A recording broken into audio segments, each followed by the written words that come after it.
1982 December 17 இந்த நாள் இந்திய உச்ச நீதிமன்றம் ஒரு வரலாற்று தீர்ப்பை கொடுத்தாங்க.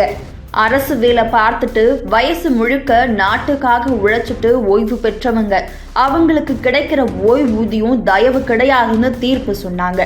அதுதான் 1982ல T S Nagara versus union of இந்தியான்னு ஒரு வழக்குல உச்ச நீதிமன்றம் சொன்ன கருத்து.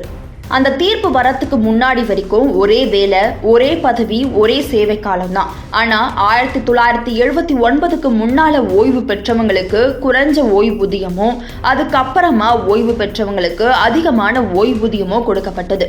இதுதான் பெரிய அநீதி அப்படின்னு அதற்கு எதிராக குரல் கொடுத்தவர் தான் டிஎஸ் நாகாரா. அவரும் ஒரு ஓய்வு பெற்ற அரசு ஊழியர். அவர் கேட்டது ஒண்ணுதான், தேதி அடிப்படையில பாகுபாடு எதுக்கு பாக்குறீங்க? இந்த கேள்விக்கான பதில் தான் உச்ச நீதிமன்றம் தீர்ப்பா சொன்னது. அனைத்து ஓய்வூதியக்காரர்களும் சமம், தேதி அடிப்படையில வேறுபாடு செய்ய முடியாது. அது மட்டும் இல்லாம ஓய்வூதியம் அவங்களுடைய கருணை கிடையாது, உரிமை தொகை அப்படின்னு. இந்த தீர்ப்பு தான் லட்சக்கணக்கான ஓய்வூதியக்காரர்களுடைய வாழ்க்கையே மாற்றியது.